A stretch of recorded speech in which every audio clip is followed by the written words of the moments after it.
ഇന്ന് ഏറെ സന്തോഷമുള്ളൊരു ദിനമാണ്. ഇന്ന് നമ്മളെല്ലാവരെയും ഇന്ദ്രജാലങ്ങളിലൂടെ വിസ്മയിപ്പിച്ച് ഒറ്റ വാക്കിൽ പറയുകയാണെങ്കിൽ നമ്മുടെ കുട്ടികളുടെ മാജിക്കങ്ങളുടെ അടുത്തെത്താൻ സാധിച്ചു. ഗോപിച്ചേട്ടാ നമസ്കാരം. നമസ്കാരം. നമസ്കാരം. നമസ്കാരം. ഒരുപാട് സന്തോഷം ഗോപിച്ചേട്ടൻ്റെ അടുത്ത് ഇങ്ങനെ ഇന്ന് സംസാരിക്കാൻ സാധിച്ചു തന്നെ. ഒരുപാട് സന്തോഷം. യുകെയുടെ ലിസി ചേച്ചി, ഞങ്ങളുടെ എല്ലാവരുടെയും ലിസി ചേച്ചി, താങ്ക് യു. അപ്പൊ ഗോപിച്ചേട്ടൻ നമ്മുടെ പ്രേക്ഷകരോട് ഗോപിച്ചേട്ടന് ഷെയർ ചെയ്യാനുള്ള എന്തെങ്കിലും ഒരു അനുഭവം ഇതുവരെ ഷെയർ ചെയ്യാത്തത്, ഗോപിച്ചേട്ടൻ്റെ മനസ്സിലിങ്ങനെ തട്ടി നിൽക്കുന്നതും ഞങ്ങൾക്ക് എല്ലാവർക്കും അതൊരു എന്താ പറയുക, കേൾക്കുമ്പം നമുക്കും ആ ഒരു സമയത്തേക്ക് കടന്നു ചെല്ലാൻ പറ്റുന്നതുമായ എന്തെങ്കിലും അനുഭവം ഗോപിച്ചേട്ടന് പങ്കുവയ്ക്കാൻ പറ്റുമോ നമ്മുടെ കൂട്ടുകാർക്ക് വേണ്ടിയിട്ട്? ഒന്നല്ല 1000 അനുഭവങ്ങളുണ്ടാവും. കാരണം ജീവിതത്തിൽ നമ്മളെ സ്പർശിച്ച അനുഭവങ്ങൾ എന്താണെന്ന് ചോദിച്ചു കഴിഞ്ഞാൽ ഇഷ്ടംപോലെ ഉണ്ടാവും. കാരണം നമ്മുടെ ജീവിതം ഓരോ പ്രതിസന്ധികളോ അല്ലെങ്കിൽ ഓരോ സന്തോഷത്തിൻ്റെ അനുഭവങ്ങളോ ഒക്കെ ഇങ്ങനെ ജീവിതത്തിൽ ഇങ്ങനെ തട്ടി വരുമ്പോഴാണ് നമ്മുടെ ജീവിതം തീർച്ചയായിട്ടും മുന്നോട്ട് പോകുന്നത്, അല്ലേ? അപ്പോൾ നമ്മുടെ ജീവിതത്തിൻ്റെ കയറ്റിറക്കങ്ങളുണ്ടാവും. അതുപോലെ തന്നെ കുണ്ടുകളും കുന്നുകളും ഉണ്ടാവും, മുള്ളുകളും കല്ലുകളും ഉണ്ടാവും. ഇതിലൂടെയൊക്കെ നമ്മൾ യാത്ര ചെയ്യുന്ന ആ നിമിഷങ്ങളിൽ നമ്മൾ അനുഭവിക്കുന്ന ചില ടച്ചിങ് മൊമെൻറ്റ്സ് ആണ് നമ്മുടെ ലൈഫിനെ പരിവപ്പെടുത്തുന്നത്. എനിക്കെപ്പോഴും ഞാൻ ഓർക്കുന്നത് യഹൂദി മനുഷ്യൻ്റെ മനോഹരമായൊരു വചനമാണ്: ചില നേരങ്ങളിൽ ചില ആളുകൾ ചിലരോട് പറയുന്ന ചില വാക്കുകൾ ചില വലിയ ചലനങ്ങൾ ഉണ്ടാക്കും. ഗംഭീര വചനമാണ്, അല്ലേ? അതേപോലെ ചില അനുഭവങ്ങൾ. ഇപ്പോൾ ഞാൻ ജാലവിദ്യാരംഗത്തായിരുന്നു. ലിസി ചേച്ചി പറഞ്ഞ പോലെ തന്നെ ഇന്ദ്രജാലത്തിൻ്റെ ലോകത്ത് മാത്രം സ്വപ്നം കണ്ട് ഇന്ദ്രജാലം മാത്രം മനസ്സിൽ നിറച്ച് രക്തത്തിലും മജ്ജയിലും ഒക്കെ ഇന്ദ്രജാലം നിറച്ചു വെച്ച് ജീവിച്ചൊരു മനുഷ്യനായിരുന്നു. ഒരമ്മ പറഞ്ഞ ചില വാക്കുകളും ചില കാഴ്ചകളുമാണ് എൻ്റെ ജീവിതത്തെ മാറ്റിമറിച്ചത്. അതാണ് പറഞ്ഞത്, ചില നേരങ്ങളിൽ ചില ആളുകൾ ചിലരോട് പറയുന്ന വാക്കുകൾ ചലനങ്ങൾ ഉണ്ടാക്കുമെന്ന് പറയാൻ കാരണം. അച്ഛൻ പറഞ്ഞ ചില കഥകളാണ് എന്നെ മാജിക്കിൻ്റെ രംഗത്തേക്ക് കൊണ്ടുവന്നത്. ആ കഥകൾ കേട്ടിട്ടാണ് മാജിക്കിൻ്റെ ആദ്യത്തെ വിത്ത് എൻ്റെ തലച്ചോറിനകത്ത് വീണത്. അതാണ് പിന്നെ വളർന്ന് പൂവായും ചെടിയായും ഒക്കെ മാറിയത്. അപ്പോൾ സ്വാഭാവികമായിട്ടും അങ്ങനെയുള്ള കാഴ്ചകൾ ഒരുപാടുണ്ടായിട്ടുണ്ട്. നല്ലത് വേണോ, നല്ലതെന്ന് പറഞ്ഞാൽ ജീവിതത്തെ പിടിച്ചുലച്ച ഘട്ടം വേണോ, സന്തോഷമുള്ള ഘട്ടം വേണോ, ഏത് വേണമെങ്കിലും പറയാൻ. പിടിച്ചുലച്ച ഘട്ടം, അതാണ്. അതിലൂടെയാണല്ലോ നമുക്ക് കൂടുതൽ മുന്നോട്ട് പോകാൻ സാധിക്കുന്നത്. ഏറ്റവും ദുഃഖമുണ്ടായിട്ടുള്ള ഘട്ടം ഏതാണെന്ന് വെച്ചാൽ എൻ്റെ അച്ഛൻ്റെ മരണമാണ്. ഞാൻ എപ്പോഴും പറയാറുള്ളത്, എൻ്റെ റോൾ മോഡൽ ആര് എന്ന് ചോദിച്ചാൽ എൻ്റെ അച്ഛനാണ്. അച്ഛൻ സത്യസന്ധതയോടെ ജീവിച്ച ഒരാളായിരുന്നു. ഒരിക്കലും ജീവിതത്തിൽ മദ്യം കഴിക്കരുതെന്നോ സിഗരറ്റ് വലിക്കരുതെന്നോ പറയാതെ പറഞ്ഞ മനുഷ്യനായിരുന്നു. ഞങ്ങൾ മക്കളാരും ഒരിക്കലും ഞാൻ ജീവിതത്തിൽ മദ്യം തൊട്ടിട്ടില്ല, സിഗരറ്റ് വലിച്ചിട്ടില്ല. എന്തുകൊണ്ട് എന്ന് ചോദിച്ചു കഴിഞ്ഞാൽ അച്ഛൻ പറയാതെ പറഞ്ഞ വാക്കിലൂടെ. അത് വിദ്യാഭ്യാസമൊന്നും ഉണ്ടായിട്ടില്ല. അച്ഛനെ എഴുത്തും വായന പോലും അറിയാത്തൊരച്ഛൻ, ഒരു സാധാരണ കർഷകൻ. പക്ഷേ എന്ത് സ്നേഹത്തിൻ്റെ സ്പർശം കൊണ്ടാണ് അച്ഛൻ ഞങ്ങളുടെയൊക്കെ മനസ്സിൽ ആ മാജിക് സൃഷ്ടിച്ചതെന്ന് എനിക്കറിയില്ല. അച്ഛൻ്റെ മരണമാണ് എന്നെ ഏറ്റവും കൂടുതൽ നൊമ്പരപ്പെടുത്തിയ ഒരു ഘട്ടം എന്ന് പറയുന്നത്. അതിൻ്റെ കാരണം അച്ഛനെ ഞാനാണ് ഹോസ്പിറ്റലിൽ കൊണ്ടുപോയി അഡ്മിറ്റ് ചെയ്തത്. അച്ഛന് വെറും ഒരു കാല് കഴിച്ചിൽ മാത്രമേ ഉണ്ടായിരുന്നു. അത് മാറ്റാൻ വേണ്ടിയിട്ട് ഹോസ്പിറ്റലിൽ കൊണ്ടുപോയി അഡ്മിറ്റ് ചെയ്തു. അവിടുന്ന് ഞാൻ പ്രോഗ്രാമിന് പോകുന്നു. ഞാൻ ഇരിഞ്ഞാലക്കുടയിൽ പാരിഷ് ഹാളിൽ ഷോ നടത്തിക്കൊണ്ടിരിക്കുന്ന ഘട്ടത്തിലാണ് അച്ഛൻ മരിക്കുന്നത്. അപ്പം അന്ന് ഞാൻ ആകെ ജീവിതത്തിൽ ഞാൻ മാജിക്കിനോട് എനിക്കൊരു എന്താ പറയുക, മാജിക്കുകാരനല്ലായിരുന്നെങ്കിൽ അച്ഛൻ്റെ കൂടെ ഞാൻ ഇരിക്കുമായിരുന്നല്ലോ എന്ന് ചിന്തിച്ച ഒരൊറ്റ ഘട്ടം മാത്രമേ ഉണ്ടായിട്ടുള്ളൂ. അത് എന്നെ എല്ലാം തൊമ്പരപ്പെടുത്തിയൊരു കാര്യമാണ്. അച്ഛൻ മരിക്കുന്നതിന് മുമ്പ് അമ്മയോട് പറഞ്ഞിരുന്നു, കുട്ടി, കാരണം അച്ഛനെ ധിക്കരിച്ചൊരു മകനാണ് ഞാൻ. അച്ഛൻ എന്നെ ഡിഗ്രി കഴിഞ്ഞതിന് ശേഷം LLBക്ക് കൊണ്ടുപോയി ബാംഗ്ലൂരിൽ ചേർക്കുന്നു. അത് കഴിഞ്ഞ് അതെല്ലാം വിട്ട് കളഞ്ഞ് എൻ്റെ മാർക്ക് ലിസ്റ്റ് പോലും അവിടെ ഉപേക്ഷിച്ച്, അന്ന് അഡ്മിഷന് എനിക്ക് തോന്നുന്നത് 25,000 രൂപയുടെ കൈക്കൂലി കൊടുത്തിട്ടാണ് വിശ്വേശ്വരയ്യ കോളേജിൽ അഡ്മിഷൻ കിട്ടിയത്. അതെല്ലാം കാരണം ആ ഒരു സാമ്പത്തിക ബുദ്ധിമുട്ടുണ്ടാകുന്ന സമയത്ത് അച്ഛനത് ബാംഗ്ലൂരിൽ കൊണ്ടുപോയി ചേർത്തു. അതെല്ലാം കളഞ്ഞ് തിരിച്ച് നാട്ടിലേക്ക് വരുന്നു. നാട്ടുകാരെല്ലാം എന്നെ അധിക്ഷേപിക്കുകയാണ്. കാരണം അച്ഛനെ ധിക്കരിച്ച മകൻ എന്ന് പറയുന്നത്, കാരണം ആ കാലത്തൊക്കെ അത് വലിയ പ്രശ്നമാണ്.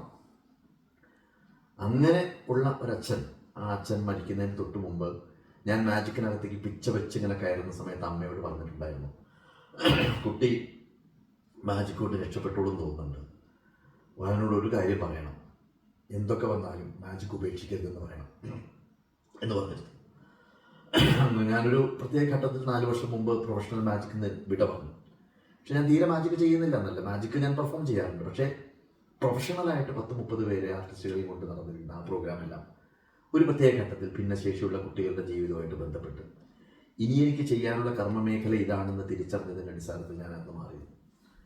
ഞാനൊരു ഷോ കൂടി ചെയ്യുന്നുണ്ട്, ഓഗസ്റ്റ് 9 ഒരു ഷോ ചെയ്യുന്നുണ്ട്. ആ ഷോ അച്ഛനുള്ള ട്രിബ്യൂട്ടാണ്.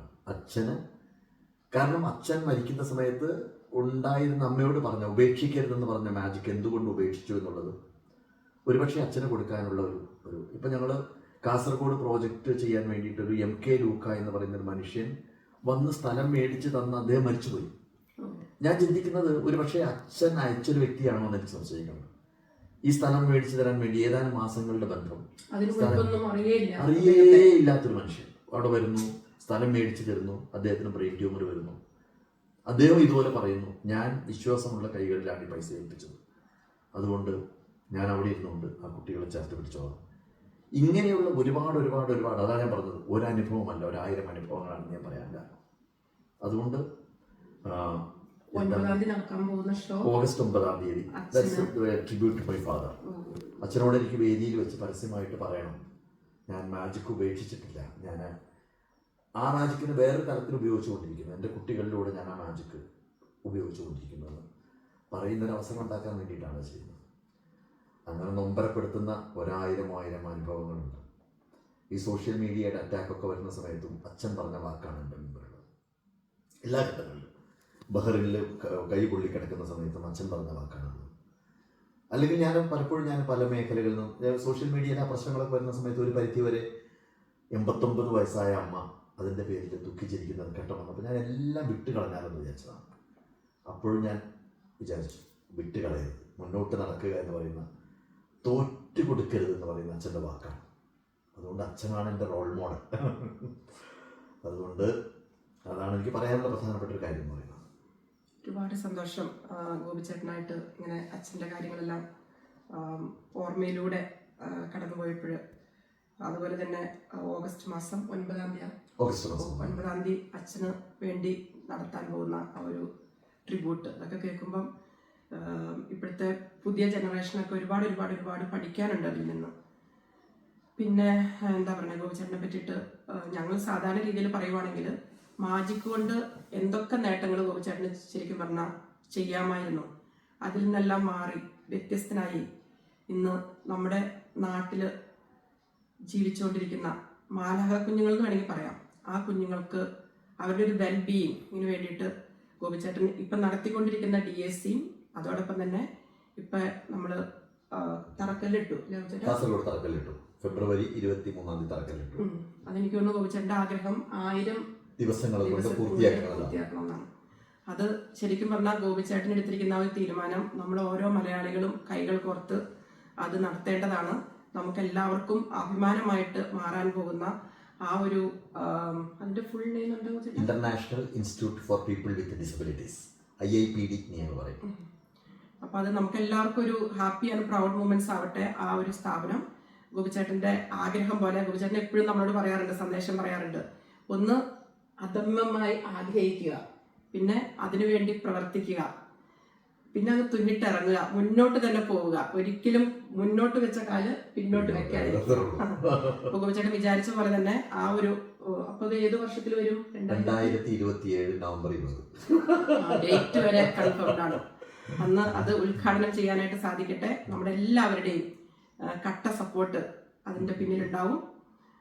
അപ്പൊ ഒരുപാട് സന്തോഷം ഗോപിച്ചേട്ടനോട് ഇങ്ങനെ ഒരു ഇന്റർവ്യൂ എന്നല്ല, ഒരു ചെറിയൊരു വർത്തമാനം, ഇന്റർവ്യൂ ഒന്നും പറയാനുള്ള ഉള്ളു തുറന്ന് സംസാരിക്കുക. കാരണം ഉള്ളറിയുന്നവരോട് ഉള്ളു തുറന്ന് സംസാരിക്കുക എന്ന് പറയുന്നത് വളരെ പ്രധാനപ്പെട്ട ഒരു കാര്യമാണ്. നമ്മൾ ആരോടെങ്കിലും സംസാരിക്കുന്നത് പോലെയല്ല, നമ്മളെ പരസ്പരം ഉള്ളറിയുന്നവർ ഉള്ളു തുറന്ന് സംസാരിക്കുക എന്ന് പറയുന്നത് വല്ലാത്തൊരു അസുലഭമായിട്ടുള്ള സൗഭാഗ്യമായിട്ടാണ് ഞാൻ അതിനെ കണക്കാക്കുന്നത്. അമ്മമാർ കൊടുത്തയച്ച ഒരു സാധനമുണ്ട്, ഒരു ഗിഫ്റ്റ് ഉണ്ട്. അത് ഞാൻ കൊണ്ടുവന്നതല്ല, നമ്മളെ കുട്ടികളുടെ അമ്മമാർ തന്നതാണ്. അത് എനിക്ക് തരണം കേട്ടോ. കുട്ടികൾ വരച്ച ചിത്രമുണ്ട്, ഉണ്ണിക്കുണ്ട്, ലിസേച്ചിക്കുണ്ട്, 2 പേർക്കും ഉണ്ട്. അപ്പൊ അതും തരണം. ഇന്ന് രാവിലെ നമ്മള് ഇന്നലെ എടുത്തൊരു വീഡിയോ ആയിരുന്നു, അതിന് റെയിൻ ഡ്രോപ്സ് എന്നാണ് ഞാൻ പേരിട്ടത്. അപ്പൊ അതിലൂടെ ഒന്ന് ഉണ്ണിയുടെ ഒരു പാട്ട് കേട്ട് കഴിഞ്ഞപ്പം ആദ്യത്തെ ഒരു മെസ്സേജ് വന്നത് ഗോപിച്ചേട്ടൻ്റെ ആണ്. എന്താണ് കാരണം എന്ന് വെച്ചാൽ ആ പാട്ട് നമ്മുടെ ഉള്ളിലുണ്ട്, പക്ഷെ മറന്നുപോയി. ആ പാട്ട് ഞാൻ പറഞ്ഞില്ലേ, ഏതോ നമ്മൾ അങ്ങനെയാണല്ലോ, ചില കാര്യങ്ങൾ നമ്മുടെ മനസ്സിന്റെ ആ മുകളിലൊരു മാറാല ഒന്ന് മൂടി അതങ്ങോട്ട് ഇല്ല, കാണാതെയില്ല. പക്ഷെ ആ പാട്ട് രണ്ടാമത് ഉണ്ണി പാടി കേട്ട സമയത്ത് വല്ലാത്തൊരു ഫീലിംഗ് ആയിരുന്നു. ഞാൻ 2 തവണ കണ്ടു ആ വീഡിയോ, 2 തവണ കണ്ടു. രണ്ടാമത്തെ തവണ ഞാൻ കണ്ണടച്ച് ഉണ്ണി പാടുന്നത് കേട്ടു. മനോഹരം എന്നല്ലാതെ എനിക്കൊന്നും പറയാനില്ല. അതിനെപ്പറ്റി ഒരു നല്ല അതിനെപ്പറ്റൊരു വാക്ക് ഇല്ല. അതാണ് അതിൻ്റെ ഏറ്റവും സുന്ദരമായിട്ടുള്ള വാക്കെന്ന് തോന്നുന്നു. ഒരു റെയിൻ ഡ്രോപ്സ്, ഒരു മഴത്തുള്ളി വീഴുന്ന, മഴത്തുള്ളി ഇരയിൽ വീഴുന്നതിന്റെ സൗന്ദര്യമാണല്ലോ ആദ്യം കാണിച്ചത്. ചേമ്പിൻ താഴിൽ വീഴുന്നതിന്റെ സൗകര്യമാണ് കാണിച്ചത്. അതിനകത്ത് ഇങ്ങനെ കിടന്ന് എന്താ പറയുക, പളുങ്ക് പോലെ നിൽക്കുന്നൊരു സംഭവം. ഈ ONV സാറ് പറയാറുണ്ട്, ഒരു മുത്തിനെ വിളയിക്കുവാൻ ഒരു ജലരാശി തന്നെ വേണമെന്ന് പറയാറുണ്ട്. ഒരു മുത്ത് ഫോം ചെയ്യപ്പെടുന്നത് ഒരുപാട് വെള്ളത്തിൻ്റെ ഒരു ഒഴുക്കിന് ശേഷമാണ് ഉണ്ടാകുന്നത്. ഇത് ഒരു ചേമ്പിൻ്റെ താഴിനുള്ളിൽ ഒരു മുത്ത് വെള്ളം മുത്തായിട്ട് മാറുന്നത് വിത്തിൻ സെക്കൻഡാണ്. ഇതൊക്കെയാണ് ശരിക്കും ലോകത്തിലെ ഏറ്റവും വലിയ മാജിക് എന്ന് പറയുന്നത്, പ്രകൃതിയുടെ ഇന്ദ്രജാലം. അതിലപ്പുറം ഒരു മജീഷ്യനും ഒരു പെർഫോമൻസിലും ചെയ്യാൻ സാധിക്കില്ല. അതാണ് ലോകത്തിലെ ഏറ്റവും വലിയ മാജിക് എന്ന് വിശ്വസിക്കുന്ന ആളാണ്.